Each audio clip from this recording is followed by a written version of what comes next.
Bonjour à tous, désolé pour ce léger retard, il faut le dire.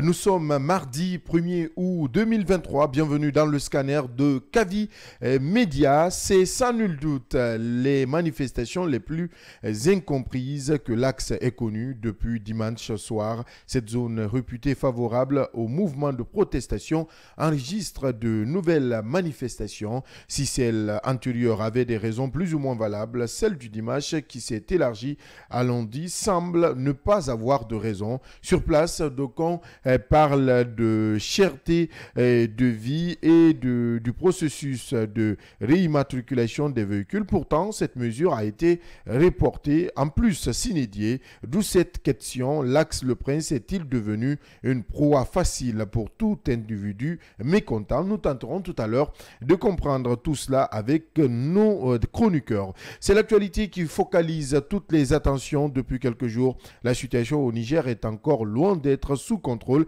en tout cas pas par la CEDEAO. Dans un communiqué conjoint, les autorités maliennes et burkinabées décident de se rallier derrière leurs frères d'armes nigériens. Elles mettent en garde les chefs d'État et de gouvernement de la CEDEAO contre toute intervention militaire au Niger. Pour ces pays en transition, cela s'assimilerait à une déclaration de guerre contre leurs différents États. Les autorités guinéennes, dans un autre communiqué, ont aussi réaffirmé leur soutien à la junte nigérienne avant de menacer à leur tour de se retirer de la CEDEAO en cas d'intervention militaire au Niger. Une solidarité extrême qui peut mettre en mal l'organisation ouest-africaine et faire planer le doute quant à son avenir. Au Sénégal, les autorités sont passées à la vitesse supérieure hier lundi. C'est une actualité qui a aussi focalisé beaucoup les attentions. Le principal opposant du président Macky Sall a été inculpé et placé sous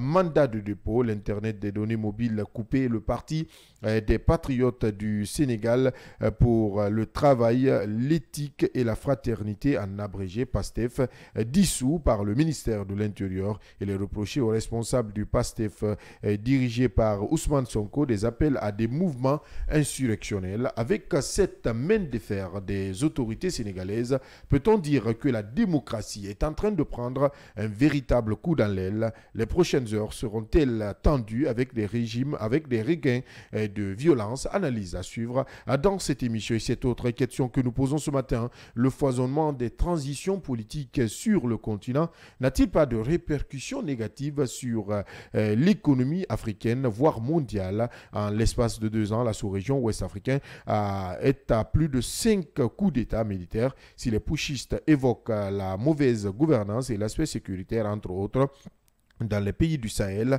en proie à des attaques djihadistes, la question économique devrait autant inquiéter puisque ces États africains n'ont toujours pas connu un véritable décollage économique. Pour en parler, nous recevons ce matin et sur ce plateau Dr Diao Baldé, il est président de l'Union pour une Guinée nouvelle. Avec lui, nous débattrons de la situation économique de la majeure partie de ces pays en transition. Voilà le menu de ce mardi. Une fois encore, merci de nous rejoindre sur Kavi Média.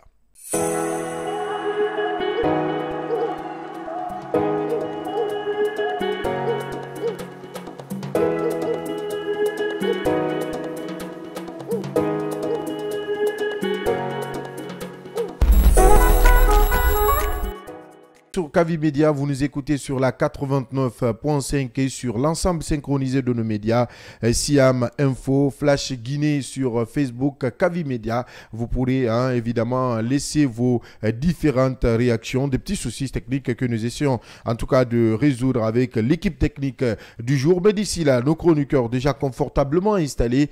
Je vais commencer par mon binôme de chaque matin, Yaya Diallo. Bonjour.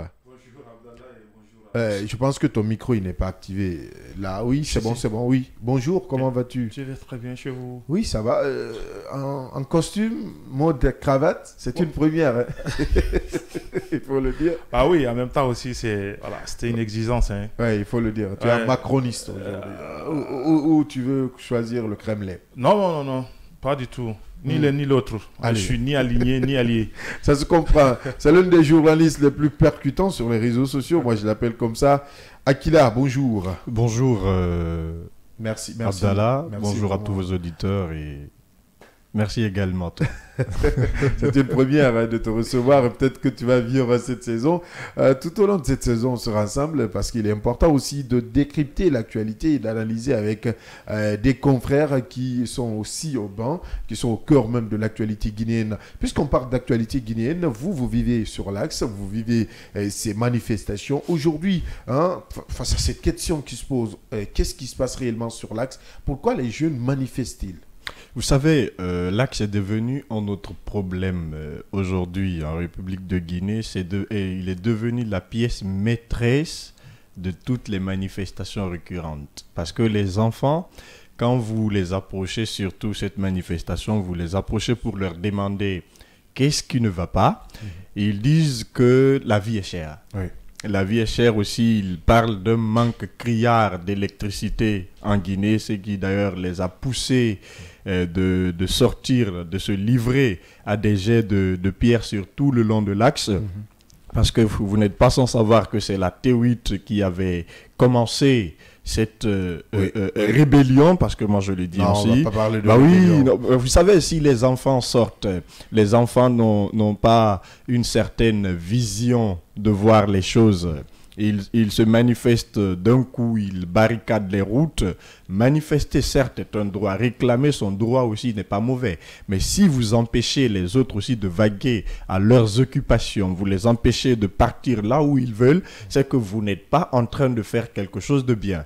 Et c'est ce qui d'ailleurs s'est répercuté sur tout le long de l'axe, parce qu'hier, vous avez vu les jeunes de Hamdallah jusqu'à Pharmacie, en passant par Bambeto, la route elle était complètement barricadée. Et moi, j'ai vécu un calvaire qui ne dit pas son nom, puisque moi, jusqu'à 22h, j'étais en ville. Donc, de la ville pour rejoindre... Tu sais que quand même, moi, je vis sur l'axe. Je vis à Symphonia, notamment, précisément. Donc, j'ai quand même eu du mal à rallier mon domicile.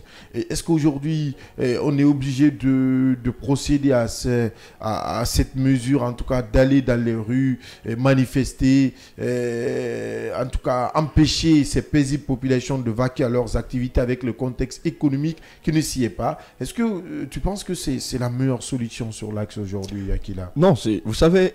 les gens sont en train de faire quelque chose pour pousser l'État à ramener les payas.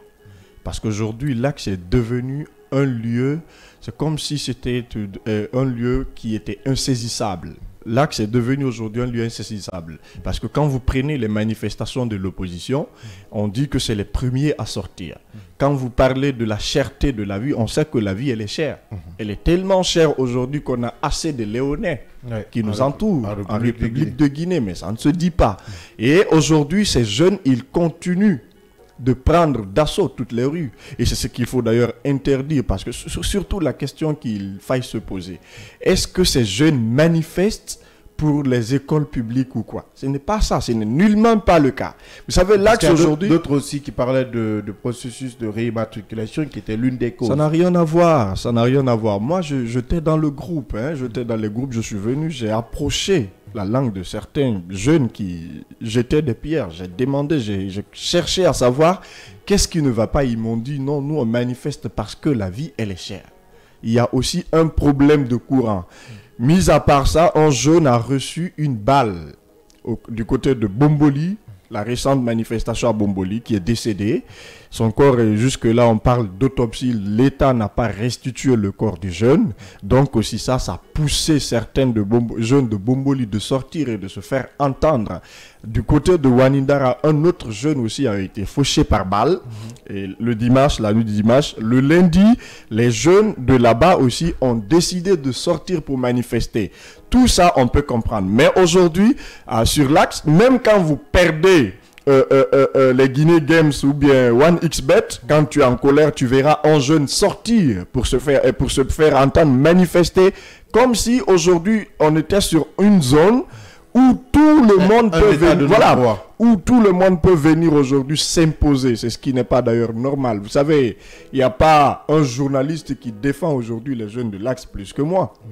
Moi, je les ai toujours défendus, j'ai toujours soutenu la thèse de manifester. Mais aujourd'hui, tu es au bord du gouffre. Voilà, mais épuisé. voilà, aller au-delà de ça, je n'arrive pas à comprendre. C'est pourquoi ils doivent se ressaisir. Bien. C'est très important. Oui, un autre habitant de l'Axe, puisque dans ce studio, apparemment, il n'y a que des habitants de l'Axe et nous tous, nous vivons cette réalité. Oui, il y a Diallo. Hein. Depuis avant-hier, tu as attiré mon attention par rapport à cette situation. Ouais. Hier, on en parlait très brièvement, on en parlé dans cette émission. Aujourd'hui, est-ce que l'État est en train de perdre son élan, en tout cas de sécuriser les populations de l'Axe? Parce que avec les PA, hein, Akila le disait tantôt, avec le PA, ça allait bien. Hein? Il y avait quand même ce petit contrôle que l'État exerçait sur l'Axe. Mais aujourd'hui, l'Axe est livré à lui-même et nous ne comprenons rien. Comme il l'a dit, quelqu'un peut se lever aujourd'hui, prendre un caillou, commencer à jeter et les jeunes là, le suivent sans pour autant comprendre ce qu'il se passe. Oui, je le disais tantôt. Écoutez, je pense qu'il y a une sorte de chiélie qui s'installe sur l'Axe. Je vous le disais hier que il va falloir faire ce qu'on appelle une décantation sans pour autant terroriser tous les habitants de l'Axe. Il y a un véritable problème aujourd'hui au niveau de l'Axe. Il y a des jeunes gens qui sortent manifester sans pour autant savoir pourquoi ils sortent pour manifester. Il y a à côté justement des hors-la-loi qui à chaque occasion, puisque dès qu'ils ne perdent même pas les occasions, hein, qui ne ratent jamais. Je vous disais hier qu'il y a ce qu'on appelle de jeunes gens sur l'Axe qui n'ont pas des repères sociaux. Ils y vivent, ils n'ont ni parents ni rien sur l'Axe, donc ils n'ont rien à perdre. Et je pense que c'est les mêmes individus qui sèment la terreur et qui n'ont aucun allié. Il n'est ni pour l'opposition, s'il faut le dire comme ça, ni pour le CNRD. C'est des gens qui cherchent à se remplir les poches par tous les moyens. Donc ça, c'est le premier élément. Le deuxième élément, nous avons des jeunes gens sur l'Axe qui, il faut dire, ne savent pas pourquoi ils manifestent. Ouais. C'est des petits gamins. C'est déplorable. Oui. Il y a 3 versions qui sortent dans leurs réactions. C'est-à-dire que quand vous les interrogez, premièrement, d'abord, ils vous disent c'est pour les plaques. J'ai dit pour les plaques, la date a été repoussée. Je ne comprends pas. Est-ce qu'il y a eu un policier qui a arrêté quelqu'un ici pour lui demander J'ai l'impression qu'il ne suit même pas les infos à ces dossiers. Non, c'est pour vous dire encore une fois qu'il y a un véritable problème sur l'Axe. Ça, c'est le premier élément. Le deuxième élément, on dit c'est parce qu'on ne comprend pas comment la transition est en train d'être conduite. Vous comprenez? Oui. Ça, c'est le premier élément. Ça, c'est le deuxième élément. Le troisième élément, on vous dit que ouais, c'est parce que la vie, elle est chère. La vie, elle est chère, mais c'est pour tous les Guinéens. Encore une fois. Donc, comme le disait Ali Badara Akila, allez en Sierra Leone, vous comprendrez que la vie est vraiment chère. Parce que là-bas, excuse-moi, 500 000 francs guinéens est échangé contre 1 300 000 léons. Pour ceux qui connaissent bien la Sierra Leone. Et Ali Badara, il en a vécu, il sait de quoi je parle. Voilà, vous comprenez très bien, c'est une véritable catastrophe économique de ce côté-là. Donc ce qu'il faut dire, c'est qu'aujourd'hui, au niveau de l'Axe, il faut que les parents prennent les responsabilités et qu'ils assument en dehors de toutes les responsabilités face à leurs enfants, puisqu'il y a une véritable démission au-delà de tout. Moi, ce que je déplore par ailleurs, c'est le comportement des forces de défense et de sécurité qui, au lieu de s'occuper de ce qui sème la terreur sur l'Axe, puisque leur mission, c'est de maintenir l'ordre, et donc mettre main sur ceux qui sont, par ailleurs, les responsables de ces désordres-là. Ils préfèrent faire autre chose. Ils préfèrent faire autre chose, c'est-à-dire que se mettre dans les quartiers, violenter des innocents qui n'ont rien à voir avec la manifestation. Alors j'ai dit, il y a une véritable décantation qu'il faut faire, et puisque c'est leur mission, je ne les apprends rien, mais aujourd'hui il faut faire ce qu'on appelle une véritable étude sociologique pour pouvoir voir clairement ce qui ne va pas sur l'Axe. Est-ce que tu es favorable à un retour des PA sur l'Axe? Écoutez, mi figue, mi régin sur ça, parce que là aussi, là aussi, il y a un véritable problème. On va éviter de commenter, nous sommes tous sur l'Axe. Est-ce que tu es favorable aujourd'hui à un retour des PA sur l'Axe? J'ai dit mi figue, mi régin sur cette question-là. Je suis ni pour ni contre. Parce que je ne veux pas que tu prennes cette position. J'ai dit que sur la question de ce point d'appui, tu parlais tout à l'heure de problématiques de jeunes qui se mettent dans des manifestations sans pour autant comprendre les raisons de ces manifestations. Aujourd'hui, je te pose la question de savoir, est-ce que tu es favorable ou non à un retour à des PA sur l'Axe? tu ne prends pas de position, tu préfères faire à la Jean-Marie Doré, paix à son âme, tu préfères être centriste. Vous me donnez le temps quand même de me défendre. Hein. Non, je respecte ton opinion. Justement, j'ai dit que sur ce PA, puisqu'on en parle, ce PA, il y avait justement des éléments des forces de défense qui composaient ce PA-là. Parce que moi, quand vous prenez par exemple le point d'appui au niveau de Coloma, je connaissais tous les officiers qui étaient, tous les éléments des forces de défense et sécurité. Il y avait ce qu'on demande une relation fusionnelle entre nous. Il y avait même certains avec lesquels je fais l'université. Donc vous voyez très bien qu'à chaque fois qu'il y a des problèmes, moi j'étais déjà en contact avec eux. Il y a certains qui sont professionnels, mais il y a certains qui, au niveau de ce point d'appui, qui se livrent à des actions absolument ignobles. C'est pourquoi je dis, sur cette question, donc je dois être mesuré. Tu as des réserves. Oui, tout à fait, j'ai des réserves. Donc ce qui veut dire qu'encore une fois, il faut que l'État puisse prendre sa responsabilité. Bien. Moi, je ne dis pas à l'État de tirer sur les uns les autres, on s'en félicite, parce que bien qu'il y ait des jeunes gens qui ont reçu de balles, il faut le dire, hein, j'ai des informations dans ce compte-là. Mais puisque aujourd'hui que le principe est devenu l'exception et l'exception le principe, heureusement qu'il n'y a pas de peur en vie humaine, c'est bien. Moi, j'ai dit encore une fois, il faut que les parents sur l'axe puissent prendre les responsabilités et assumer les responsabilités parentales vis-à-vis de ces enfants. On ne peut pas continuer quand même à chaque instant parce qu'on n'a pas eu... Parce que Barça est battu par le Real et que le Real est battu par Manchester United, on barricade justement les voies publiques. Et parce que Paul n'est pas d'accord avec Pierre, on sème la terreur. Encore une fois, je pense qu'il faut qu'on s'arrête cette chienlit-là. Et là, on interpelle l'État face à tous ces désordres-là qui s'annoncent. Moi, je pense que c'est inacceptable. Oui, Akila, rapidement, est-ce que, la même question, est-ce que tu es favorable à un retour des PA? Parce qu'à un certain moment, nous avons mené le débat, hein, puisque moi, en tout cas, je t'ai rencontré dans plusieurs médias. Est-ce qu'aujourd'hui, tu penses, hein, de façon directe, est-ce que le retour des PA est primordial sur l'axe? Vous savez, les gens n'ont pas bien compris. Peut-être qu'ils ont des esprits courts et limités qu'ils vont parler du retour des PA. Les PA sur l'axe, moi je vous le dis de façon très claire, que les jeunes n'auront pas peur d'affronter les PA quand il s'agit de manifester. Je vous rappelle juste une petite anecdote. Au temps d'Alpha Condé, vous avez vu de la cimenterie jusqu'à Amdalaï, les enfants se sont attaqués à ces PA.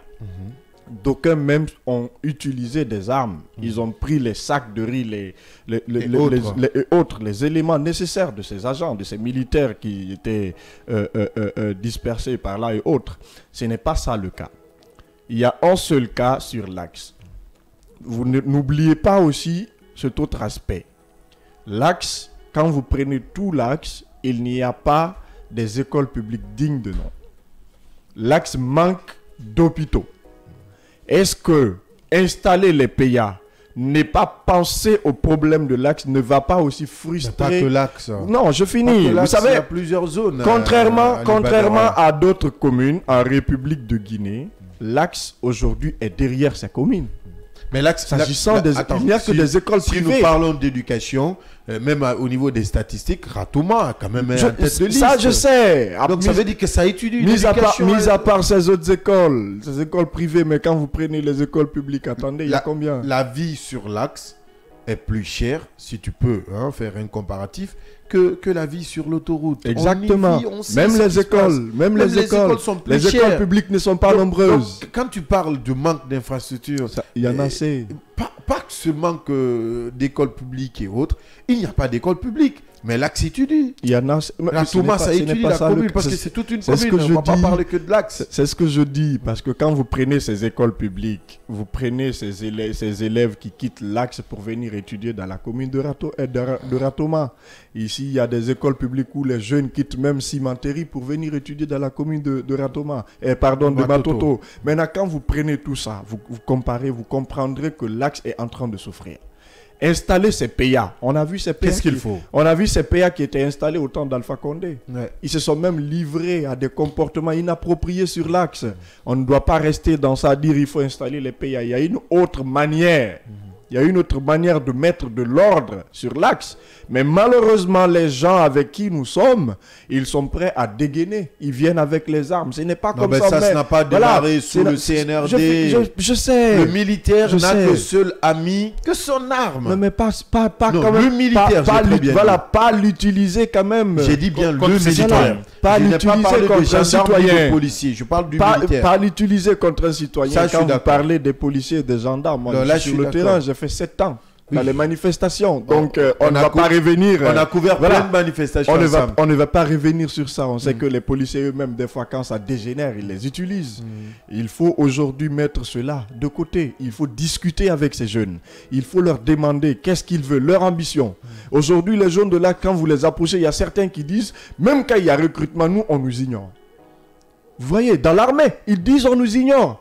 Maintenant, est-ce que l'État ne peut pas être malin pour mettre tout cela en place, faire en sorte que les jeunes aussi de l'Axe se retrouvent dans l'armée? Mais le colonel Mamadi Doumbouya avait été bien parti dans cette lancée. Il avait commencé, il est parti même prier sur la tombe de ceux qui étaient tombés sur la... Non, je te fais juste un récapitulatif de l'histoire. Évidemment, non, mais il l'a fait. Il faut on s'en rend compte que c'était une opération de charme. Non. En réalité, oui. En réalité, je ne vous comprends pas ce matin. Non, je n'arrive pas à comprendre. Je n'arrive pas à comprendre. Un bon sous-sous du yéténophantologie. Non, on va pas aller si. là. Oui. Je ne peux pas comprendre qu'on vienne justement avec presque tous les éléments de force spéciale au niveau du cimetière de Bambeto, verser des larmes de crocodile, et qu'après, qu'on assiste à plus d'une vingtaine Qui t'a dit que c'est des larmes de crocodile? Oui, parce que, pourquoi je le dis que c'était des larmes de crocodile? Pourquoi je le dis? Mais quand même, chacun d'entre nous était quand même optimiste par rapport à la fin de l'impunité, moi jusque-là, je reste optimiste. Hein. Je suis pas non plus, moi aussi, je ne perds pas mon optimisme, mais pour moi, c'est la meilleure transition pour l'heure. Après celle de l'ancien compte. Toujours est-il que, attendons, on verra la fin. De moi. Oui, on le souhaite vivement. Sinon, tu es le plus absolu, hein, que cette transition n'échoue pas. Mais encore une fois, je pense que les uns et les autres sont responsables de tout ce qui adviendra. Parce que, de toutes les façons, j'ai dit, et pour finir sur cette question-là, nous sommes en train d'assister véritablement à une sorte de terrorisme d'État au niveau de l'Axe. C'est ça la vérité aujourd'hui. Parce que depuis avant-hier... Qui condamnes-tu dans tout ce qui se passe sur l'Axe? Mais c'est l'État. Est-ce que c'est l'État? Est-ce que c'est les jeunes même qui peuvent être responsables de leur sort?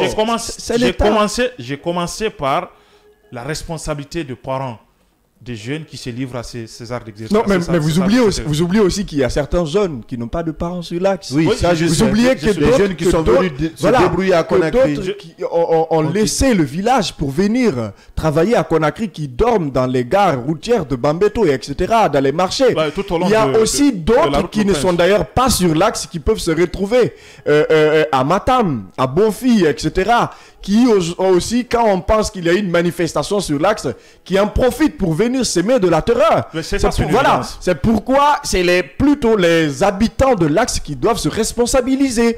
Si eux ne se responsabilisent pas, les gens sortis de nulle part viendront manifester. Après, on dira que c'est les gens de l'Axe.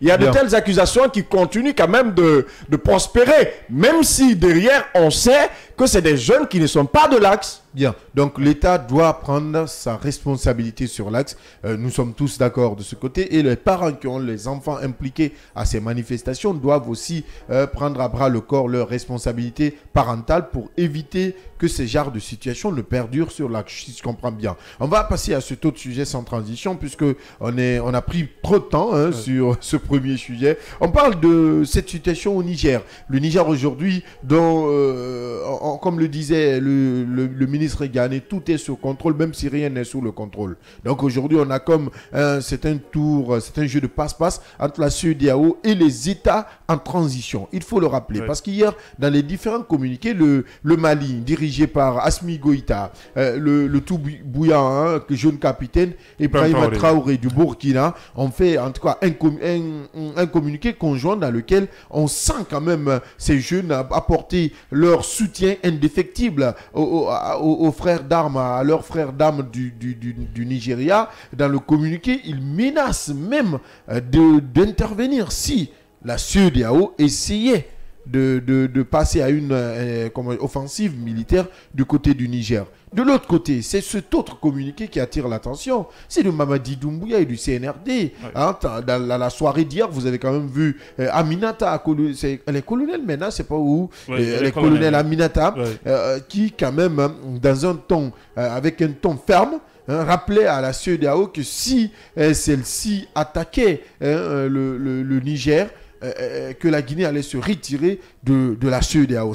On sait que la Guinée vient récemment de se retirer de l'OMVS. Donc se retirer des instances internationales ou sous-régionales n'ont plus de secret ou n'a plus de secret pour les autorités militaires guinéennes. Est-ce qu'aujourd'hui, on estime que la transition est en train de couvrir l'espace CEDEAO? Oui, écoutez, je crois que c'est communiqué. Quand vous voyez très bien, pour moi, je parle de 3 communiqués conjoints. À peu près, c'est la même chose.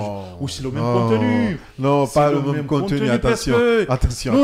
La Guinée n'a pas pris le même temps, n'a pas utilisé le même temps que le communiqué conjoint Mali-Burkina. Oui, c'est parce que la Guinée n'est pas frontalière justement au Niger. Sinon, je pense que c'est à peu près le même contenu. Parce qu'on parle quand même des sanctions illégitimes et illégales. On parle de l'armée là. Hein. Oui, ce sont tous des militaires. Oui, ne l'oublions pas. Ils sont tous des militaires. Oui, moi, je pense que ces communiqués, pour être clair, sur ces communiqués, c'est des communiqués, encore une fois, qui traduisent le manque de sérénité de ces différents États dirigés justement par des putsch. C'est ça la vérité aujourd'hui. Moi, je ne peux pas comprendre que... C'est-à-dire que, et au-delà, je pouvais comprendre la réaction du gouvernement malien et celui du Faso, mais je n'arrive pas à comprendre quelle est l'opportunité que Mamadi est en train de saisir pour se livrer à un tel exercice. Je ne pense pas quelle est l'urgence et l'opportunité qui pousse au gouvernement guinéen ou au CNRD tout au moins de prendre une... Là, il y a une question que j'aimerais vraiment te poser, Yaya. Aujourd'hui, on laisse la CEDEAO intervenir militairement au Niger. La Guinée est dans une transition. Est-ce que, en cas de glissement de calendrier en République de Guinée, la CEDEAO ne pourrait pas utiliser la même stratégie? Attention, il faut se projeter dans le futur. Non, je me mets à la place, je me pose des questions. Vous répondez vous-même à votre question. Je ne réponds pas. Je dis, au cas où il y a glissement de calendrier, est-ce que la CEDEAO n'utiliserait pas les mêmes armes contre la Guinée? Parce qu'aujourd'hui, si la Guinée reste en tout cas silencieuse, ça c'est ce qui se passe au Niger, la Guinée a déjà pris position. Encore que nous ne sommes pas dans le secret de Dieu ou dans le secret de la CEDEAO, mais toujours est-il que la transition, c'est putsch qui s'opère, je vous le dis, même si les carottes ne sont pas totalement cuites au niveau du Niger, mais c'est la seule option qui s'offre à la CEDEAO. Mais la Guinée aussi ne pouvait pas rester silencieuse. Silencieuse, pour moi, puisque la transition elle est sur la bonne voie, je ne vois pas pourquoi les uns et les autres s'agitent autour de cette question et justement continuent à mettre en garde la CEDEAO. Qu'est-ce que tu fais du terme frère d'armes? Vous dites? Du terme frère d'armes. Qu'est-ce que tu fais de cette expression frère d'armes? Frère d'armes. Oui. Ça sous-entend beaucoup de choses. On parle de militaires là. Au Niger, c'est des militaires. Au Mali, c'est des militaires. Mais je ne pense pas. J'ai l'impression que c'est des militaires. J'ai l'impression que vous êtes en train justement de justifier. Ou tout au moins. Je ne justifie pas. Oui, parce que je mets à la place des autorités guinéennes. Est-ce que vous comprenez qu'aujourd'hui, autant les chefs d'État qui composent la CEDEAO aujourd'hui est en train de se battre pour mettre fin à cette opération de coup d'État qui commence à prendre de l'ampleur au niveau de la sous-région, mais autant ces différents poucs-là aujourd'hui sont en train de chercher des alliés. C'est-à-dire que pour eux, il faut partout à travers la sous-région qu'on assiste à des coups d'État, ce qui leur permet de conforter leur position et éventuellement continuer à gouverner à vie. Mais c'est ça la véritable question aujourd'hui. C'est-à-dire qu'aujourd'hui... Tu parles de gouvernance à vie. Oui, justement. À chaque fois qu'il y a ce qu'on appelle un coup d'État, ils se frottent les mains les uns des autres. Ils se disent, on a eu un de plus. Donc je pense que c'est leur souhait le plus absolu que ça continue comme ça. Ce que je veux dire, c'est qu'aujourd'hui, et là, je ne vous apprends rien que la France est en train justement d'évacuer tous ces ressortissants. Donc l'opération commence de ce matin-là, ce qui sous-entend... Parce qu'il y a ce sentiment anti-français. Ce qui sous-entend, mieux que ça. Non, mais c'est ça. Oui, il y a ce sentiment anti-français, mais la France justifie cette opération par le fait que la CEDEAO, et il y aura naturellement une possible collaboration entre la CEDEAO et les Nations Unies, au cas où, puisque à mon avis, il n'y a aucune il n'y a aucune justification solide qui peut expliquer un peu ces coups de pouce au niveau du Niger. Donc je pense que je me tourne vers Ali la Badara. CEDEAO est dans son droit Oui. d'envisager cette option militaire. Ok. Aujourd'hui, hein, on a quand même vu ces communiqués brandis par ces pays en transition, notamment la Guinée et le Mali. La Guinée et le Mali, deux pays frères, hein, des chefs d'État qui se côtoient, qui ont presque la même vision. À quelques jours après la fin du deuxième sommet Russie-Afrique, on voit quand même ces jeunes venus à la tête des différents pays suite à des coups d'État qui sont en train de se donner des mains pour faire front commun face à la CEDEAO. Bon, pour moi, ce n'est pas un front commun. Il faut que les gens arrêtent de nous prendre pour des gens moins intelligents. Vous savez, le cas spécifique du Mali, quand tu me dis par exemple qu'ils ont les mêmes idéologies, moi je ne le trouve pas. Parce qu'Assimi Goïta a mis fin à sa collaboration avec la France. Oui, celui de la Guinée, attendez. Ils utilisent les mêmes stratégies. Non, pas du tout. Il y a aucunement. Si, ils communiquent entre eux. C'est quand je vais vous expliquer. Non, communiquer entre eux ne veut absolument rien dire. Si, beaucoup. Non, pas du tout. Vous faites un communiqué. Pourquoi ils ne se sont pas associés à cet autre communiqué du Burkina et du Mali? Pourquoi il a fallu que eux-mêmes fassent un communiqué maintenant qu'après qu'il y ait un démenti? Parce que là où je vous parle, Maurice Sanda Kouyaté vient de faire une sortie pour démentir.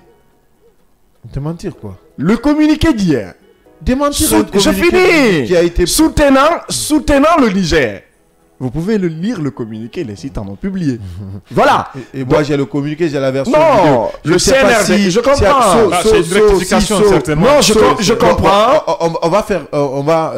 Permettez-moi, on va voir et écouter ce communiqué. Ça permettra à la réalisation de nous donner le communiqué du CNRD, le communiqué lu par le colonel Aminata.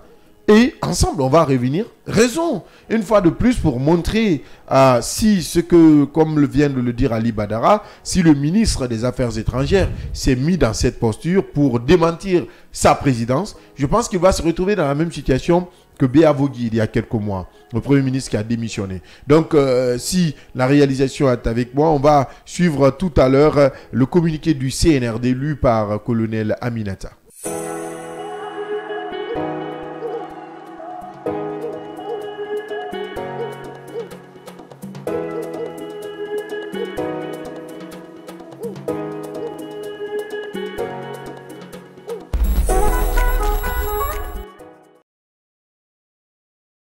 Communiqué numéro 002 CNRD 2023.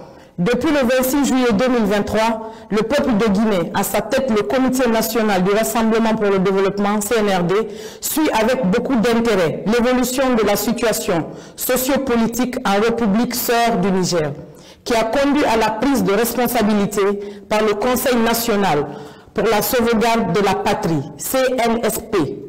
Les autorités guinéennes rendent un hommage aux braves populations du Niger pour leur sens élevé de patriotisme et saluent l'esprit républicain et la maturité des forces de défense et de sécurité qui ont privilégié l'intérêt supérieur de leur nation en choisissant de se réunir pour trouver ensemble des solutions aux problèmes nigériens.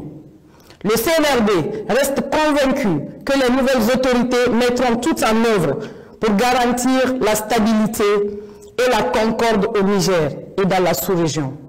Les mesures de sanctions préconisées par la CEDEAO, incluant une intervention militaire, est une option qui ne saurait être une solution aux problèmes actuels, mais entraînerait un désastre humain dont les conséquences pourraient aller au-delà des frontières du Niger. De ce fait, le CNRD s'abstient d'appliquer ces sanctions illégitimes et inhumaines contre le peuple frère et les autorités nigériennes et exhorte la CEDEAO à revenir à de meilleurs sentiments. La République de Guinée réaffirme par ce communiqué sa vision panafricaniste en apportant sa solidarité à la population nigérienne et en invitant les nouvelles autorités du CNSP à préserver l'unité et la cohésion nationale. Le CNRD souligne qu'une intervention militaire contre le Niger entraînerait de facto la dislocation de la CEDEAO. De même, les peuples frères du Mali, du Burkina Faso, du Niger et de la Guinée aspirent à plus de reconnaissance et de respect de leur souveraineté.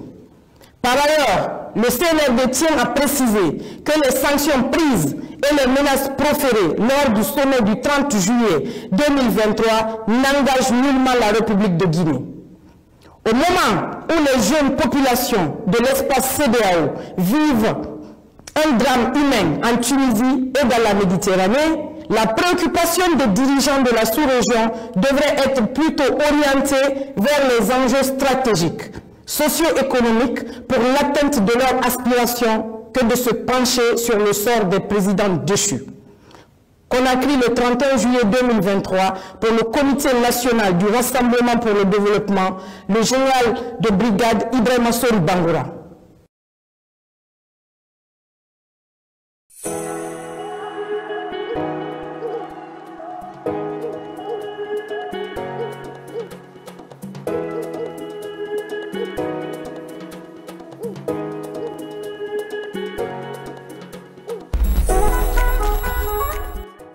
Je pense que tout est bien dit. Hein. Là, on n'a pas besoin même de tergiverser, on n'a pas besoin de polémiquer. Hein. Akila, là, le ministre, si il essaie de démentir ce on en a besoin. Il aurait passé. On en a besoin. Allez, on en a besoin parce que je ne comprends jusque-là pas la communication du gouvernement.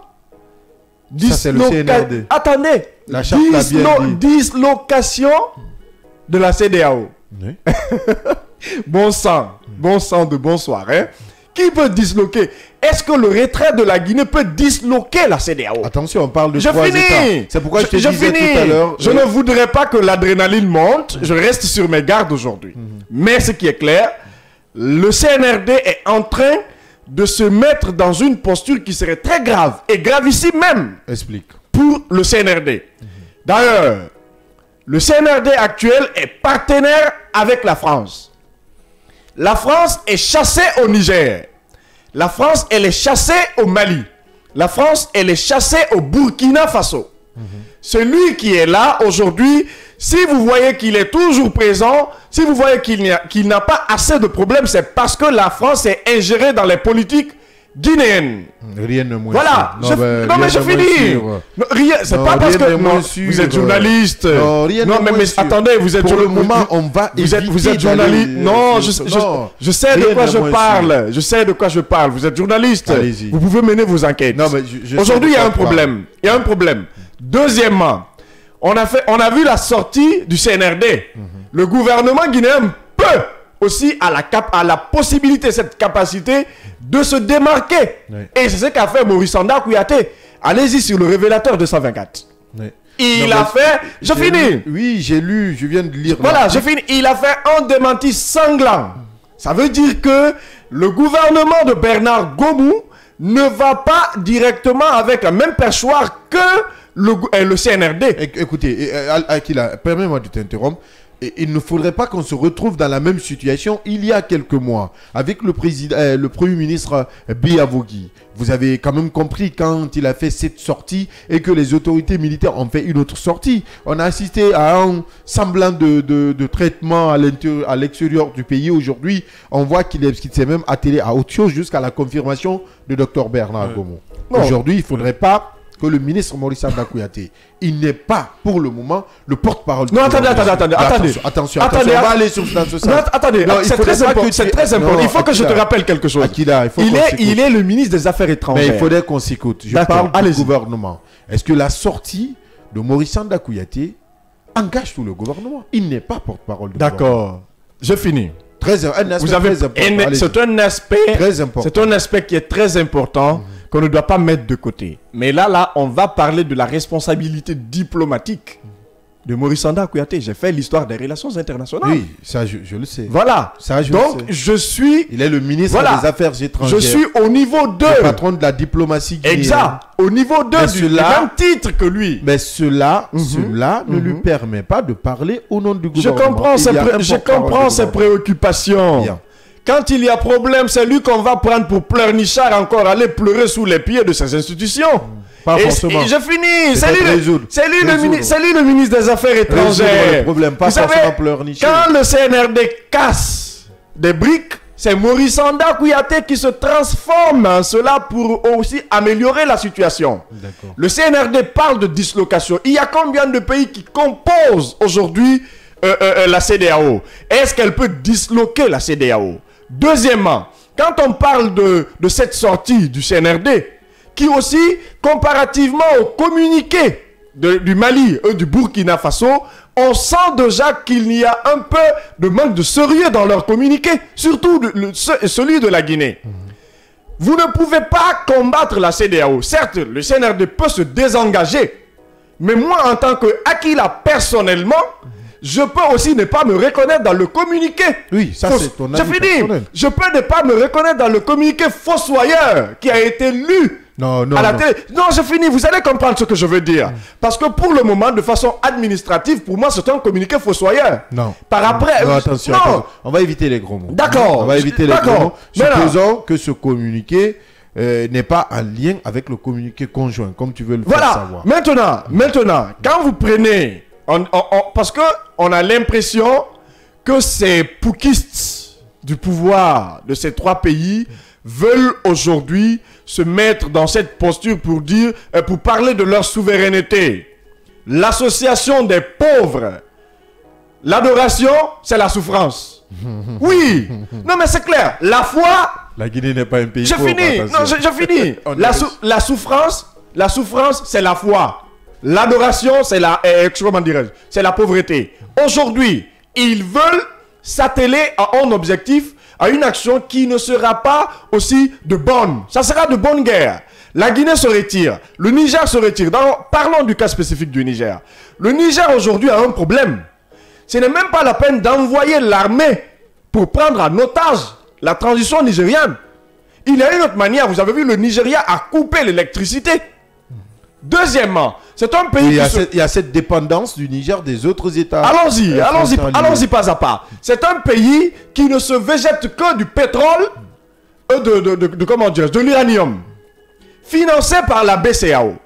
La BCEAO relève de la CEDEAO. La CEDEAO, elle est là pour observer la situation. Le Mali a résisté. Non, le Mali n'a pas résisté. Non, le Mali a résisté il y a un certain temps, même si le Mali... Attention. Au finish, laisse-moi t'expliquer. Allez-y. Au finish, même si le Mali a tremblé, mais le Mali avait résisté. Le Niger aussi peut résister. Un mois, pour un mois, 2 mois, 3 mois. Ceux qui géraient le pouvoir au Mali ont résisté. Je peux comprendre. Mais la population n'a pas eu la même résistance que ceux qui sont au pouvoir, qui bénéficient de la largesse du pouvoir. Ils n'en ont pas bénéficié. Ça, je parle de la population. Maintenant, le Niger ne s'est pas préparé pour assister à de tels drames. Si la CEDEAO exécute ces sanctions, ça peut causer d'autres problèmes plus gravissimes au Niger. Est-ce que le Niger va combattre les djihadistes ou est-ce que le Niger va combattre les militaires de la CEDEAO? N'oubliez pas que la puissance, la plus grande puissante nation en armement, de façon très claire, c'est le Nigeria. Le Nigeria aujourd'hui peut secouer la transition du Niger. Mais pour le moment, les autorités nigérianes n'ont rien dit. Ils sont restés dans leur camp. Donc supposons que pour le moment, ces derniers n'envisagent pas cette solution. Attention. Je parle de stratégie militaire. Je parle du Nigeria. Est-ce que vous avez suivi le discours de Tinibou? Oui. Il dit qu'il n'a pas besoin de l'armée de la CEDEAO. Lui seul peut faire l'affaire avec ses forces spéciales. Parce que ça veut dire qu'il est prêt à en découdre. Parce que Tinibou est à la tête de la CEDEAO. Voilà, ça veut dire qu'il est prêt à en découdre. Et le Nigeria est partenaire directement au Niger. Et là, il faut craindre. craindre. Laissez-moi parler de cette crainte. C'est très important. On parle de la Guinée, on parle du Burkina, on parle du Mali. 3 pays frères, 3 pays dont les présidents échangent.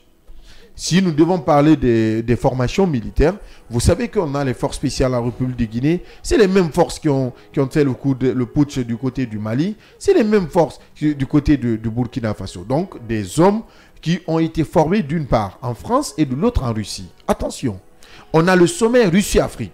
Non, je vous indique une voie. Il faudrait que vous compreniez un peu le raisonnement de ce qui se passe. C'est une géostratégie qu'il faudrait éviter pour que l'Afrique ne sombre pas dans le chaos. Il faut le dire. Aujourd'hui, si Tinubu accepte ou décide de frapper le Niger, pendant que la Guinée, le Mali et le Burkina se sont ralliés derrière le Niger, en cas d'ingérence russe, nous assisterons à un chaos. Et n'oubliez pas que ces pays derrière ont ce soutien russe dans l'ombre. Ibrahima Traoré l'a même souligné, il est fier. Je peux comprendre le cas du Mali. Merci. Je peux comprendre le cas du Burkina. Bien. Mais le cas particulier qu'est la Guinée, le pays dans lequel je vis, je le dis et je déboute les propos là, que le colonel Mamadi Doumbouya, tant que la France est alliée directe de la CEDEAO, il sera dans l'incapacité d'intervenir militairement contre la CEDEAO pour sauver le Niger. Attendons de voir. Le cas du Mali, le cas du Burkina. Mais attendez, s'ils se tapent la poitrine, ils savent qu'ils savent faire quelque chose, ils savent qu'ils peuvent le faire de façon très claire. Pourquoi ne pas aller affronter les djihadistes? C'est pas d'affronter la CEDEAO qui vont trouver solution. Mais la CEDEAO ne l'a pas fait. J'ai fini. La CEDEAO aussi ne l'a pas fait. Mais la CEDEAO, elle représente les Nations Unies. Elle représente les Nations Unies. Elle a besoin des corps militaires. Et en fait, la France, elle a été tellement pacifique qu'aujourd'hui, que les pays africains francophones l'insultent. Bien, voilà. Puisqu'on a un invité qui patiente. Yaya, rapidement, en deux minutes, s'il te plaît. Oui, moi je pense que c'est cette question-là. Écoutez, vous dites que pour l'instant le Nigeria n'a rien dit. J'ai suivi des sorties de manière brève le chef des armées du Nigeria qui dit être prêt. Ils n'attendent que justement le coup d'envoi pour intervenir militairement donc, sur le Niger. Donc je pense que c'est une question qui est complètement traitée de ce côté-là. Maintenant sur les conséquences, moi je pense que d'ailleurs il faut le rappeler que l'effectif des forces de défense et de sécurité du Nigeria, c'est des fois la population guinéenne. Donc vous voyez très bien que moi je ne vois nullement pas, quand vous associez ces deux États-là, qu'ils peuvent résister face justement aux forces de défense et de sécurité, ne serait-ce que derrière il y a Poutine du Nigeria.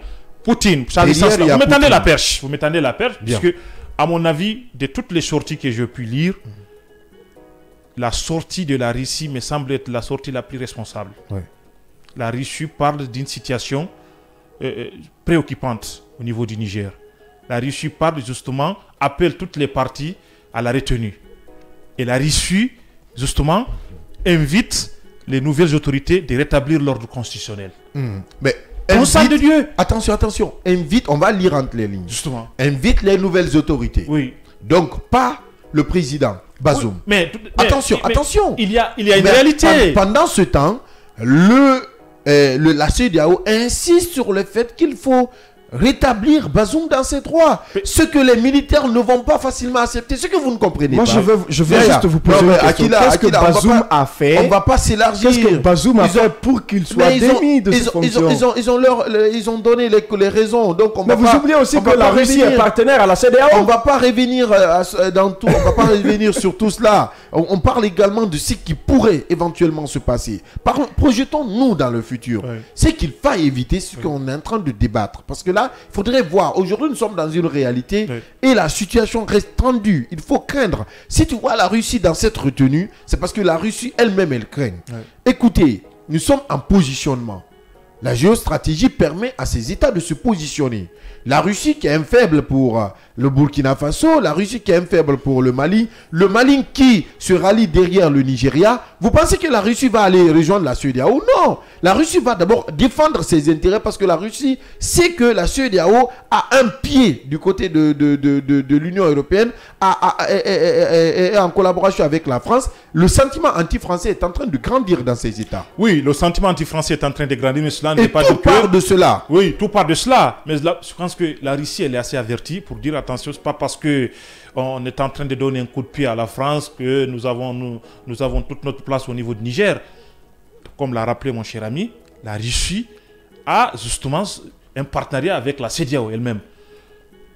Et c'est l'intérêt qui lie les États. Bien. Et sur ces intérêts-là, je pense qu'on prend les intérêts les plus justement supérieurs, on priorise cela. Bien. Quand nous prenons aujourd'hui le Nigeria, un partenariat qui pourrait lier la Russie et le Nigeria, ou un partenariat qui pourrait lier justement la Russie et le Niger, à mon avis, la Russie va justement privilégier ce qu'on appelle le Nigeria. Et j'ai suivi le vice-président du Nigeria, qui quand même a été très clair sur cette question-là. Donc sur cette question-là, je pense que vouloir dire que nous ne voulons plus de la France et notre sauveur c'est la Russie, à mon avis, ça sous-entend en tout cas, il faut craindre justement de mourir des fois. Il faut craindre une instabilité politique, sécuritaire dans la zone, en tout cas au niveau du Niger. Une situation que nous allons en tout cas suivre, cette actualité qui reste quand même de mise, et nous allons suivre peut-être dans nos seconds numéros. Nous allons en parler puisqu'on a notre invité qui s'impatiente. Il va parler tout à l'heure des conséquences économiques pour les pays en transition, que ce soit en République de Guinée, au Mali et au Burkina Faso. Docteur Yao Baldé sera avec nous, mais pour l'instant, on va prendre quelques réactions sur notre plateforme Facebook Flash Guinée. Beaucoup de réactions ce matin, il faut se le dire. Aliou Diallo qui dit félicitations, merci Aliou. Kamara Orike, je ne parviens pas à très bien lire son nom, si je n'écorche, Ourekiele, Mamadou Lelouma depuis Sénégal, je vous dis bonjour. Situation de Sénégal, on en parle tout à l'heure si le temps nous permet. Tous les présidents imposés par la France seront tous frappés par leur armée. Et il pose la question, tu as quelle preuve, cher journaliste? Montre-nous ta preuve. Je pense qu'il parlait de Aquila. C'est Franck Lama qui nous laisse ce message. Franck Lama qui revient pour dire, vraiment la Guinée a formé des personnes qui ne savent pas d'où elles viennent, comme non. Le Nigeria, il faudrait qu'on soit utiliser des propos, en tout cas qui respectent notre éthique. C'est très important. Le Nigeria a une armée puissante qui est là et voit sa population mourir. Mon gars, tu ne connais rien. Il le dit. Et cet autre qui nous suivait à notre plateforme Facebook Flash Guinée, lui c'est Ben Youssouf Keita. Très bonne émission mon cher, merci. En tout cas vous pourrez nous suivre à travers notre plateforme Facebook Flash Guinée, Kavi Media, en bande FM. Si vous êtes à Conakry ou à l'intérieur du pays, vous pourrez nous suivre sur la 89.5. Et en tout cas la direction se bat de ce côté pour avoir nos différents signaux reliés par plusieurs radios à l'intérieur du pays. En tout cas, la situation est en train d'être réglée de ce côté. Et d'ici là, nous on marque une toute petite pause, histoire, en tout cas, le temps pour nous de recevoir notre invité, Dr Yao Baldé, qui va nous parler tout à l'heure des conséquences économiques pour les États en situation de transition. Ne quittez surtout pas, gardez votre confort d'écoute. On revient tout à l'heure.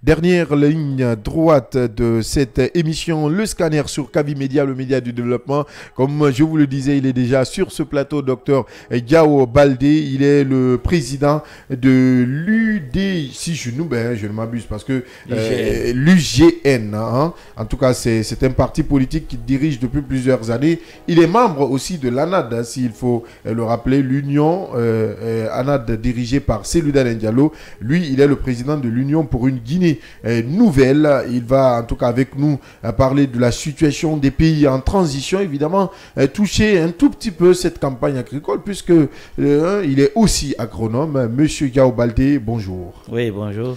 Merci de nous retrouver dans cette émission et d'accepter notre invitation. Non, moi aussi de vous remercier, c'est avec plaisir. Oui, c'est une toute première fois dans les locaux de Kavi. Ouais, c'est ma première fois, oui. Allez, on va parler de transition. En gros, vous suivez comme nous la situation au Niger, une situation très tendue en tant qu'acteur politique aujourd'hui. Quelle est votre lecture de tout ce qui se passe de ce côté avec ces coalitions, si je peux les appeler comme ça, qui se créent, le Mali, le Burkina, la Guinée, qui viennent en tout cas soutenir ces putschistes du côté du Niger? Oui, merci beaucoup. Bon, ce qu'il faut retenir, que c'est dommage pour les populations, parce que en fait, ce sont les victimes. Il faut comprendre que la situation au Mali, au Burkina et au Niger sont complètement différentes de la situation guinéenne. Il faut comprendre aussi que ces pays qui sont de la zone IEMOA, ils ont du franc CFA. Donc la BCEAO est extrêmement importante. La banque sous-régionale joue un rôle important en fait dans l'économie de ces pays.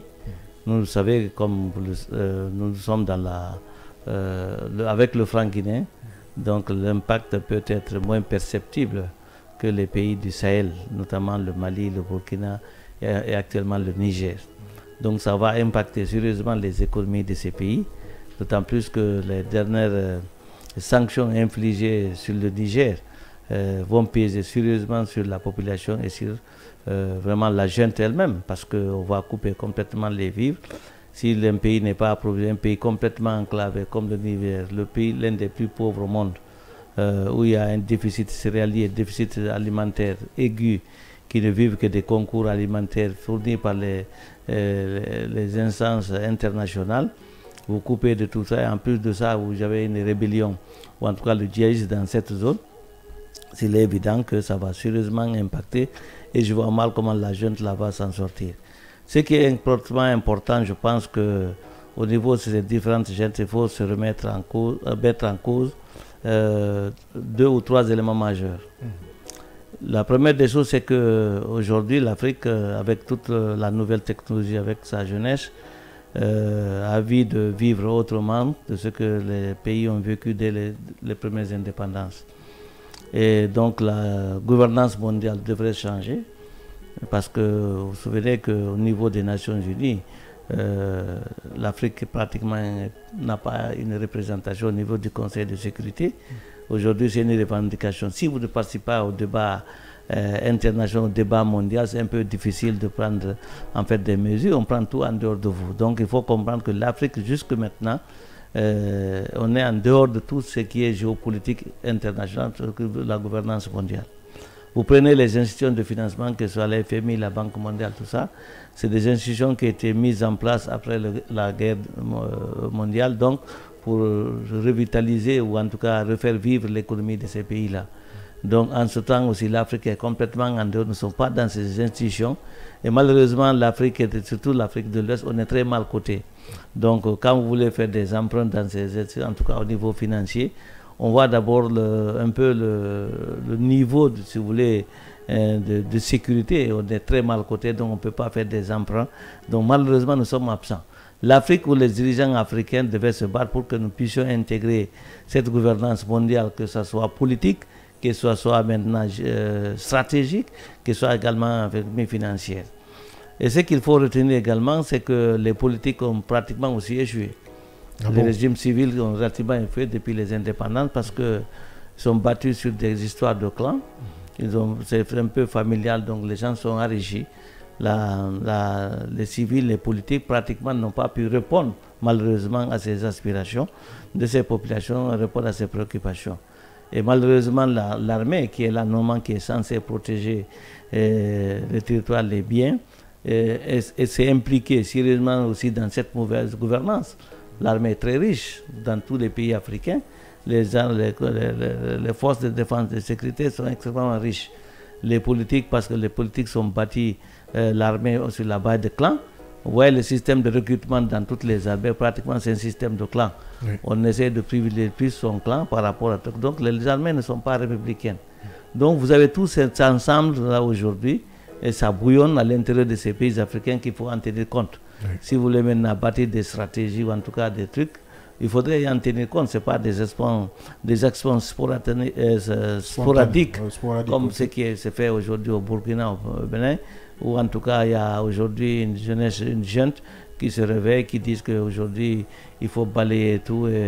Il faut analyser, voir tous ces échecs aujourd'hui et bâtir quelque chose de solide pour que nous puissions répondre. C'est pourquoi aujourd'hui, au niveau politique, les gens doivent sérieusement revoir la manière de travailler, la manière d'agir, pour qu'on instaure mieux la bonne gouvernance, gérer mieux nos économies, mais mieux nos ressources. Et qu'aujourd'hui, que dans ces pays africains, et même par rapport à ces occidentaux, vous avez vu ce qu'on est en train d'aujourd'hui attaquer la France, parce que c'est des intérêts, vous avez des intérêts économiques. Il faudrait que ces puissances comprennent qu'il y a un changement. Il faudrait qu'ils comprennent aujourd'hui qu'il faut instaurer une chaîne de valeur dans ces pays pour toutes les pour tout ce qui est production, en tout cas pour tout ce qui est produit. Vous prenez l'uranium par exemple au Niger, vous prenez ici la bauxite, vous prenez l'or, etc. Il faut créer des chaînes de valeur pour que les gens puissent se retrouver. L'Afrique ne produit rien. Nous sommes en dehors de toutes les marches. Il faut commander la nourriture avec tout ce que nous avons comme terre arable. Il n'y a aucune chaîne de transformation, aucune chaîne de valeur qui peut impacter le développement socio-économique, créer de l'emploi à l'intérieur de nos pays et donc créer la richesse. Donc c'est tous ces aspects à mon avis qu'il faut cerner pour essayer quand même d'évaluer la situation socio-politique de nos différents États. Mais ce qui est plus important à mon avis, il ne faut pas se taper la poitrine de panafricanisme quand on n'est pas panafricain dans le cœur. Quand on n'est pas panafricain, quand on est panafricain, il faut défendre les valeurs réelles, les valeurs nettes, pas des individus égoïstes qui sont tous juste pour la personne, son clan et sa famille. Alors, on assiste à une passe d'armes entre la CEDEAO et les différents pays qui aujourd'hui sont gérés par des putsch. Alors, la CEDEAO envisage, en tout cas en ce qui concerne le cas nigérien, une option militaire dans une semaine, si justement le président Déchi n'est pas rétabli dans ses fonctions. Au même temps, au Mali, au Burkina Faso et même en Guinée ici, on a assisté hier justement à des communiqués qui frisent justement ce qu'on appelle l'insolence. Alors comment vous réagissez justement par rapport à tout cela et quelle est votre analyse par rapport au fonctionnement de la CEDEAO aujourd'hui? Bon, je pense que la CEDEAO se réveille avec l'arrivée de M. Ahmed Tanibou. Quand même, il faut le reconnaître. La situation au Niger est différente de la situation, à mon avis, des autres pays. Le Niger, quand même, a essayé d'amorcer le processus démocratique par l'alternance. Vous vous souviendrez que Issoufou Mamadou a quand même, avec tout ce qu'il avait comme possibilité d'aller à un troisième mandat, et il n'a pas voulu. Malheureusement, c'est ce qui était arrivé en Guinée. Donc, c'est suite à des élections libres et transparentes que, quand même, M. Bazoum est arrivé au pouvoir. Et que donc cette culture d'alternance qui est conforme en fait avec tous les textes de création de l'Union africaine que de la CEDEAO, donc c'est des choses qu'il faut encourager. Et vous savez, comme je venais de le dire tantôt, la CEDEAO avec la volonté politique du Nigeria qui est le plus dirigeant, il a le plus grand contingent militaire. Au point de vue forces armées, on ne peut pas comparer le Niger à n'importe quel pays aujourd'hui de l'Afrique. Donc il est évident, ce qui est important pour le Niger et pour la junte, c'est de revenir à des bons sentiments pour le peuple nigérien, c'est dans son intérêt. À mon avis, il faudrait aller donner la chance aux négociations pour que les gens sortent par la petite porte, mais avec quand même une certaine confiance et que l'ordre soit rétabli et que les gens puissent aller vers le bien-être des populations. Maintenant que les 3 ou les 4 juntes se joignent, bon, je ne pense pas que, je l'ai dit tout souvent, que la Guinée n'a pas la même situation que les autres pays. Je ne vois pas tellement comment on peut...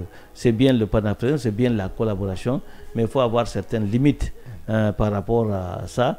Nous aurons mieux de gérer notre transition pour aller à les élections et répondre au plus aux préoccupations de la population guinéenne, parce que c'est le plus important. Quand on est dans une phase de transition, ce qui est important, c'est comment entreprendre des actions qui puissent permettre un retour à l'ordre normal. C'est-à-dire aller tout juste au processus électoral. Ce n'est pas la peine d'engager des actions quand on sait qu'on n'a pas toute la maîtrise. Une transition, par principe, c'est très limité. Une transition, c'est une phase transitoire. On ne peut pas engager des actions très durables. C'est tout juste consolider le minimum des acquis qui sont là, notamment en matière de, par exemple, d'économie, garder ou encadrer tous les agrégats macroéconomiques pour que nous tiennent bon, avoir une bonne gouvernance au point de vue réforme administrative, mais de l'autre côté, c'est s'occuper vraiment du retour à l'ordre constitutionnel. Oui, et l'autre question, c'est par rapport aux économies de ces États. La Guinée est en transition, le Mali, le Burkina aussi. Mais aujourd'hui, la CEDEAO, vous l'avez dit, se réveille sur le cas spécifique du Niger. Aujourd'hui, est-ce que économiquement, puisque ces États, la Guinée, le Burkina et le Mali, se rallient derrière le Niger, économiquement, est-ce que ces pays ont le poids de résister aux sanctions si elles tombent de la CEDEAO? Ah ouais, je viens de le dire. Tantôt, ce n'est pas possible, ce n'est pas évident, surtout par rapport au Niger. Ils sont dans la zone UEMOA. C'est le franc CFA qui circule dans ces zones. Il suffit de fermer, il n'y a plus aucune transaction financière au point de vue salaire. Et puis le Niger vit de l'appui budgétaire. L'appui budgétaire, quand vous l'entendez, c'est des dons qu'on donne à des pays qui n'ont pas au point de vue équilibre budgétaire pour payer les salaires, pour payer le fonctionnement de l'administration. Et quand ça s'est coupé, Quand les pays comme ça qui ont un déficit alimentaire énorme, il y a la sécheresse, il y a le changement climatique, c'est pas comme chez nous, et ne souhaitent pas que ça arrive. Donc c'est un peu, des pays sahéliens, c'est un peu difficile. Ils sont dans la zone, et moi dans le franc CFA. Si on le coupe, il n'y a plus de transactions financières. Il y a le problème énergétique. C'est les pays enclavés qui n'ont pas accès à la mer. Qu'est-ce que c'est aujourd'hui la fourniture en énergie dans ces pays? Ils sont complètement dépendants des pays voisins. Et la Guinée, le Mali, le Burkina, notamment, qui se rallient. Non, je dis que il faut dissocier. Le Burkina, le Mali, le Niger peut avoir une situation particulière. La Guinée n'est pas dans cette situation. La Guinée, on est côtier. La Guinée, on n'est pas dans la zone IEMOA. Ça, c'est déjà au point de vue économie et finance. On a notre propre monnaie. On a malheureusement la boxine qu'on pompe comme on veut.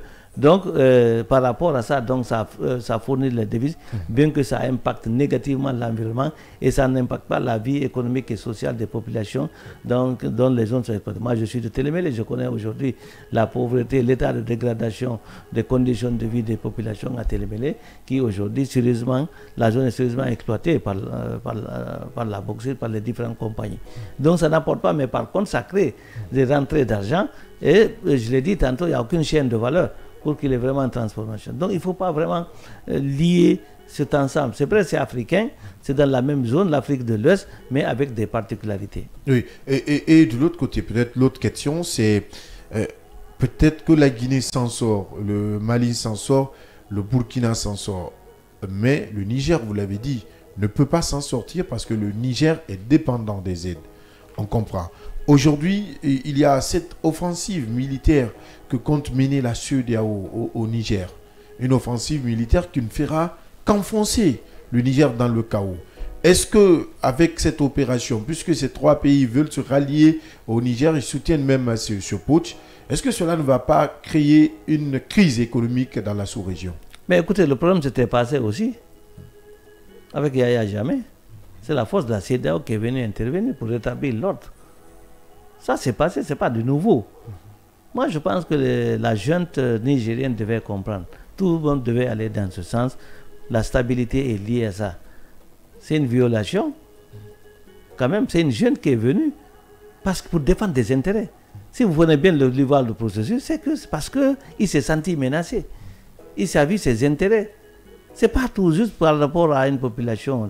Je dis qu'il faut voir l'environnement aujourd'hui global.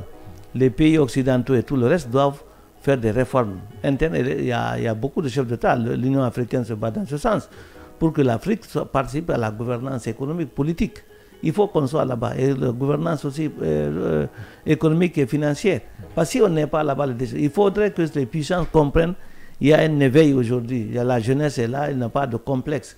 Ils ont le même parcours que ces Occidentaux dans les universités. Ils ont accès à la nouvelle technologie. Donc, ils sont là. Il faudrait qu'il y ait des réformes profondes. Il faudrait qu'il y ait des chaînes de valeur à l'intérieur. C'est-à-dire que quand vous produisez le café, que toutes les chaînes de transformation se fassent aussi sur place. Si vous prenez la bauxite, que les chaînes de transformation, au moins semi, se fassent en Guinée, ça va créer tout. Parce que ici, la croissance en Guinée, si vous prenez le cas, c'est tiré par la bauxite et quelque chose de la production. La production, c'est un tout autre, le ciment. Mais si vous prenez le cas du ciment, même le papier est fabriqué ailleurs. Rien n'est... Même peut-être le sable, même ce sable-là. C'est la seule chose que nous produisons. Est-ce que ça peut créer une économie locale? Il faut que les grandes puissances comprennent ce changement et adapter les politiques tout en intégrant cette dimension-là. Dans les différentes politiques publiques internationales. Alors, docteur, on assiste justement à un ressenti anti-français au niveau de beaucoup de pays, hein, pas que ces pays qui sont justement en transition. Quelle est votre analyse par rapport justement à ces rejets français qui quand même foisonnent à travers les pays francophones? Ça, c'est la première question. Et la deuxième question, c'est justement quelle est l'opportunité selon vous que les autorités guinéennes qui ont quand même brandi hier un communiqué dans lequel ils utilisent presque le même langage que les autres justement pays qui sont en transition. Quelle est l'opportunité et quelle retombée la Guinée justement pourrait avoir face à une telle position vis-à-vis de la CEDEAO? Non, ouais, effectivement, il y a un esprit si vous voulez, de rejet de la France dans beaucoup de pays.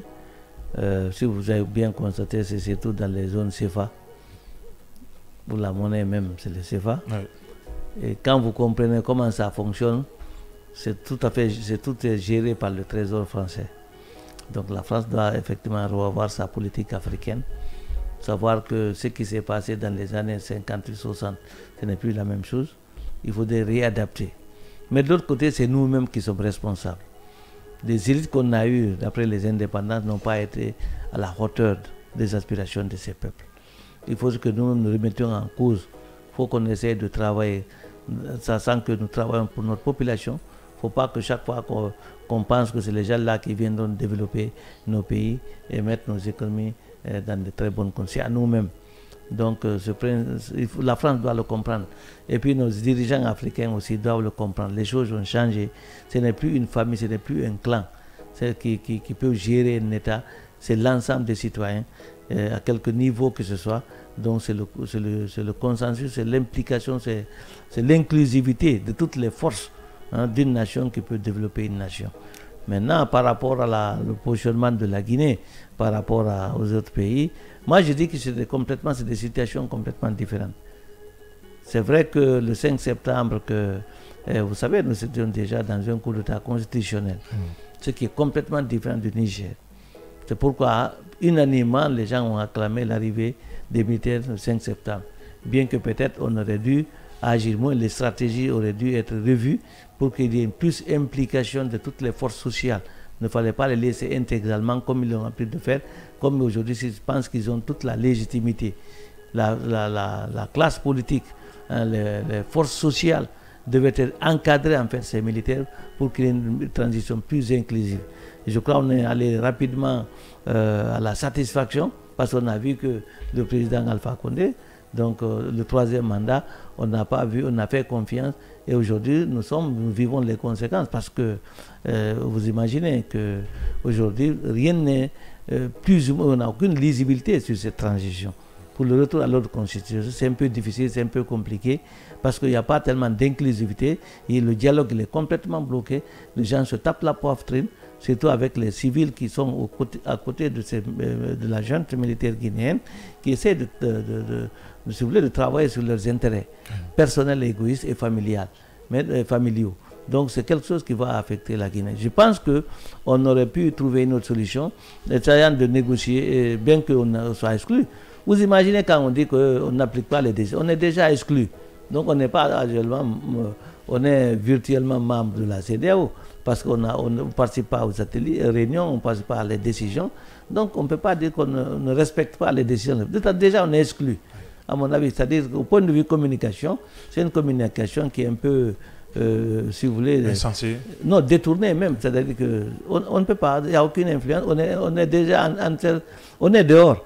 Donc, on n'est pas impliqué, donc on ne peut pas dire qu'on va appliquer ces sanctions. On est déjà sanctionné. Donc, vous parlez même d'être dehors.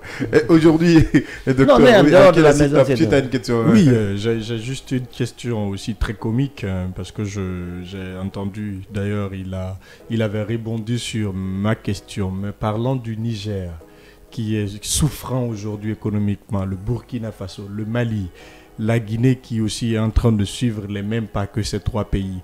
Docteur, que pensez-vous d'une association de pauvres? C'est une question comique. Hein?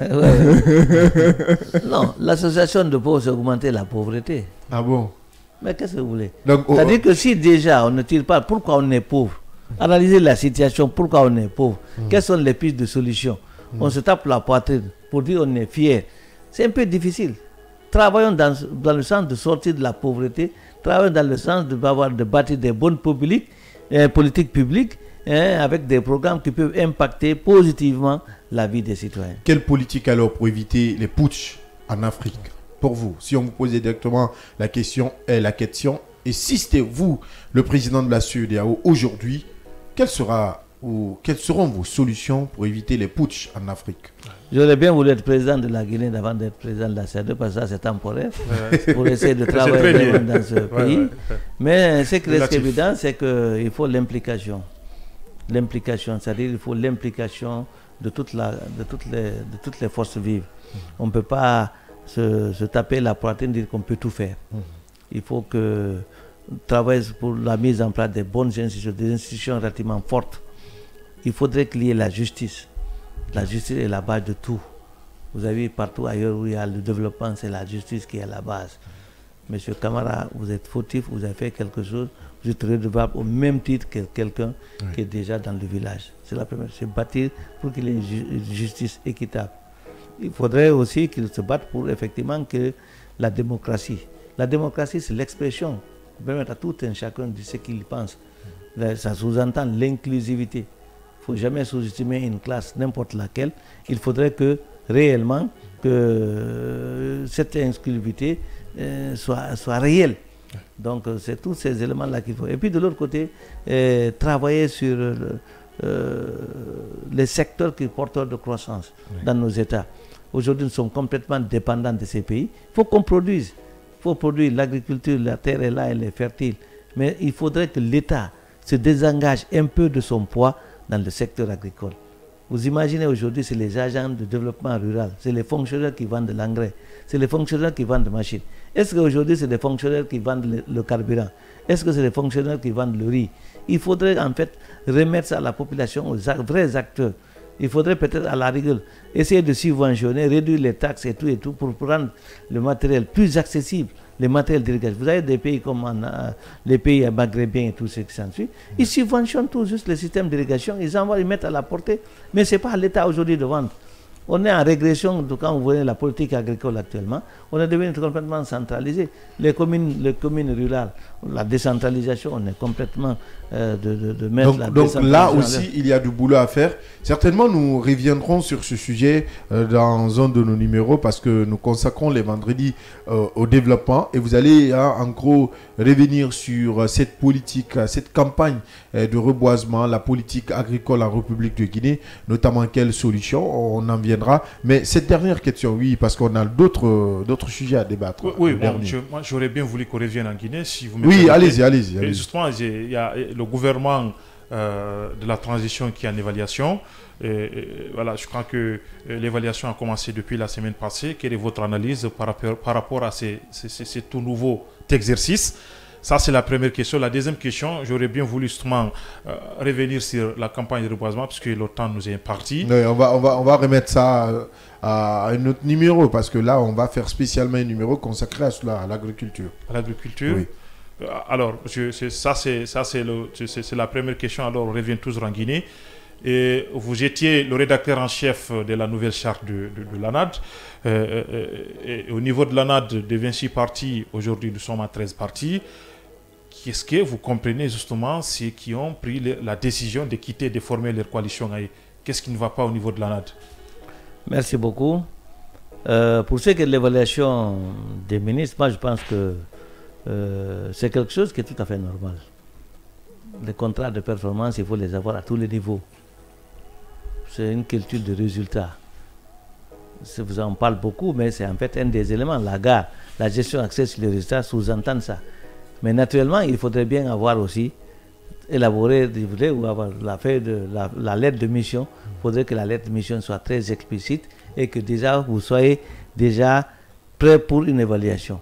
Mais bon, écoutez, qu'est-ce que ça va générer après? Est-ce que les changements seront là?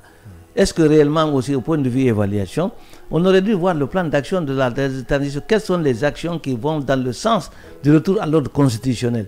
L'évaluation devait porter à ça parce que l'activité principale, 50% du régime de transition, c'est par rapport au retour à l'ordre constitutionnel. L'évaluation devait nous dire qu'est-ce qui est mis en place par rapport au retour à l'ordre constitutionnel. Naturellement, les gens doivent vivre, les gens doivent avoir le traité et tout ce qui s'ensuit. Donc, je reste un peu... L'idée est bonne, mais je reste un peu sceptique par rapport à ce que ça peut générer. Je rappelle que les évaluateurs sont composés des anciens ministres du régime Conté et de Condé. Non, je connais quelques évaluateurs. Je ne vais pas rentrer dans leur cursus, mais c'est seulement, je suis très pessimiste par rapport aux résultats. Maintenant, par rapport au truc, la question, je vais quand même la frotter par rapport au reboisement. Je pense qu'on est en pleine saison. Vous avez le changement climatique, c'est extrêmement important. Mais je vous dis encore, quand on parle de 30 millions de plants pour l'ensemble du territoire national, vous ramenez ça par sous-préfecture, ça fera à peu près 3 hectares par sous-préfecture. Pendant 10 ans, on fera 30 hectares dans une sous-préfecture. Vous avez la pression aujourd'hui sur nos forêts. C'est extrêmement dangereux. La Guinée, on devait se battre. Cette transition, quand on parle de refondation, on devait mettre un accent particulier sur la protection de l'environnement. Pour moi, ça ne va pas tellement impacter. Parce que si vous voyez le coût que cela va générer, il faut revenir sur les anciennes stratégies. Moi, j'étais du projet FAO à Pita. Pita, aujourd'hui, c'est une forêt qui existe. Nous produisons seulement 1 million de plants par an dans nos différentes pépinières. Vous avez vu comment on a reconstitué la forêt. Aujourd'hui, les agents forestiers qui sont là-bas, les éco-gardes et autres, là, ce sont ceux-là même qui détruisent l'environnement. Vous avez des cultures sur bris, les pratiques agricoles sur des pentes fortes, d'à plus de 5 à 10% où les gens cultivent, même jusqu'au niveau des cimes, des montagnes, les eaux et forêts n'interviennent pas, il n'y a pas un truc comme ça. Maintenant, par rapport à la NAT se porte très bien. On a fait une charte révisée. Ça fait près d'1 an qu'on avait engagé ce processus. Donc, on a revu parce que les objectifs ont changé. De la charte électorale, on est venu maintenant à une charte politique. Parce que les objectifs ne sont plus les mêmes. La première charte, c'était pour accompagner le président Cellou Dalein Diallo pour accéder au pouvoir et pour barrer la route à M. Alpha Condé qui avait fait la révision constitutionnelle pour s'octroyer un 3e mandat. Et on avait gagné les élections, malheureusement le pouvoir a été usurpé. Donc dans ce processus, depuis 1 an, on a essayé de réviser. On a revu les objectifs, on a essayé de voir le cadre fonctionnel, c'est-à-dire comment les dispositifs qui le règlement intérieur de notre association, de notre organisation. Parce que aussi c'est important. Nous avons essayé de regarder aussi les organes de gestion, c'est-à-dire les différents instances de gestion au niveau de l'ANA, que ce soit la présidence, que ce soit les plénières, comment on les gère, et que ce soit l'adhésion, que ce soit les régimes de sanctions, tout on a revu dans la nouvelle charte. Mais ce qui est important aussi dans la nouvelle charte, on a défini 7 commissions, des commissions techniques. On avait énuméré ces commissions dans la première charte sans pour autant donner de contenu. Et cette fois-ci, on a donné un mandat à chaque commission et chaque commission va élaborer un plan d'action opérationnel qui tienne compte de ce contenu et il y a un dispositif de suivi et évaluation qui est envisagé.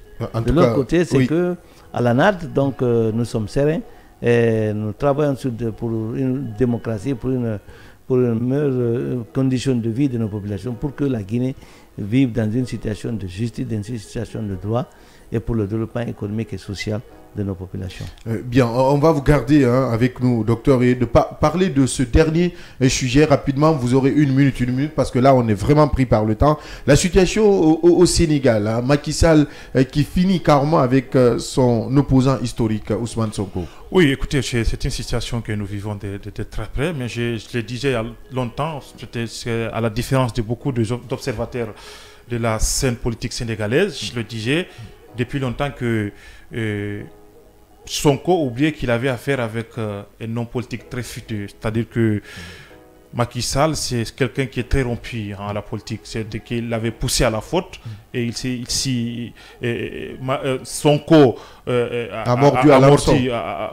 Malheureusement pour lui, il s'est livré à des pratiques, à mon avis, qui allaient au-delà de l'éthique et de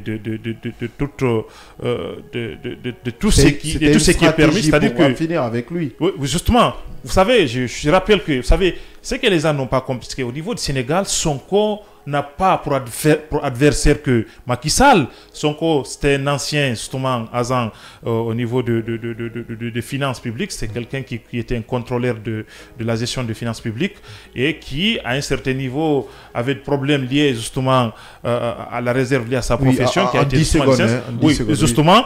Donc, c'est quelqu'un qui semble avoir beaucoup de dossiers contre beaucoup d'acteurs politiques aujourd'hui. Il n'a pas pour adversaire que Macky Sall, il a pour adversaire certains membres de l'opposition qui aujourd'hui le voient comme étant un obstacle. Donc je pense que c'est très mal parti. C'est une bête noire et c'est très mal parti pour lui. Oui, et malheureusement, je suis désolé, mais 30 secondes avant de clôturer, rendre l'antenne. Vous savez, les gens prennent le Sénégal comme un pays de démocratie ou que Macky Sall est un démocrate. Un exemple de démocratie. Moi, je dis que la démocratie sénégalaise s'est clochardisée dans la rue. Maintenant, c'est parti d'une autre manière, Ousmane Sonko, vous n'êtes pas sans savoir que Sonko est l'opposant actuel farouche le plus aimé par les Sénégalais. Oui. Et la population, c'est pas seulement que le PASTEF... Il y a même un regain de violence. Voilà, le PASTEF n'est pas le seul à être dans la rue, c'est tous les Sénégalais qui sont dans la rue parce que si vous prenez l'échiquier politique de Macky Sall, sa carte qu'il est en train de jouer, il l'a fait à Khalifa Sall, il l'a fait à Wade, fils Wade. Oui. Maintenant, c'est Ousmane Sonko qui est vu. C'est pourquoi j'avais dit, quand les gens ont tapé l'ont acclamé comme quoi Macky Sall a renoncé à son 3e mandat, moi j'ai dit que ce n'est pas fini parce qu'il y avait une autre politique derrière. Et la politique était de dissoudre d'abord le PASTEF d'Ousmane Sonko, jeter Ousmane Sonko en prison et préparer son candidat. Aujourd'hui, à Koloban, à Ziguinchor, à Dakar, dans la capitale, l'autoroute péage est bloquée. La politique de Macky Sall, c'est un dictateur qui est né. Il y a une autre dictature, pour ne pas dire démocrature, qui est née aujourd'hui au Sénégal. Donc, bonjour les dégâts, mais je vous assure qu'il n'y aura pas d'élection au Sénégal tant que Sonko est en prison et que le PASTEF est dissous. Nous en viendrons demain pour... oui, docteur Diao, votre analyse rapidement. Si vous analysez l'évolution politique du Sénégal, le Sénégal est habitué à la contestation, au débat, mais pas par la violence. Bien. Je crois que ce qui a manqué beaucoup à Sonko, il est allé à la violence. Sinon, même Abdoulaye Wade a été assez de fois emprisonné. Oui. Donc c'est traditionnel au Sénégal, le débat et tout. Macky Sall lui-même. C'est pas Macky Sall, c'est la même chose. Oui. Donc ils ont voulu l'alternance. Le Sénégal est habitué à l'alternance, ce qui a fait un peu, si vous voulez, le poids de Sonko. C'est un peu l'aspect ambigu qui avait entretenu chose. Sinon, je vois mal Sonko accéder au pouvoir au Sénégal. En tout cas, tout est bien dit. Merci vraiment, docteur Diao, d'avoir accepté cette invitation de Kavi Média et de cette émission Le Scanner. Ouais, moi, je vous remercie aussi. Merci Ali Badara Kila, que nous allons retrouver toute cette semaine pour ces numéros du Scanner. Merci à tous les auditeurs. Yaya Diallo, merci. Et surtout, toutes nos excuses à la régie et aux techniciens parce que nous avons quand même grignoté quelques minutes. Nous, on vous retrouve demain, Inch'Allah, même fréquence, avec la même énergie pour débattre des différentes questions liées à l'actualité. Mais d'ici là, prenez soin de vous, rester en compagnie de nos programmes. Merci à l'équipe technique du jour, Vabako Ivogi, Asanso, Robert Kourouma, Salif Bangora, Melika, Sitan Otayek, réalisation Michel Ouamounou, production Yaya Silla. À la radio, nous ont assisté Mamadou Diallo, Mohamed Yatara, Kandé Sankon, le tout chapeauté par notre directeur technique Omar Diallo. On se reprend demain avec la même énergie.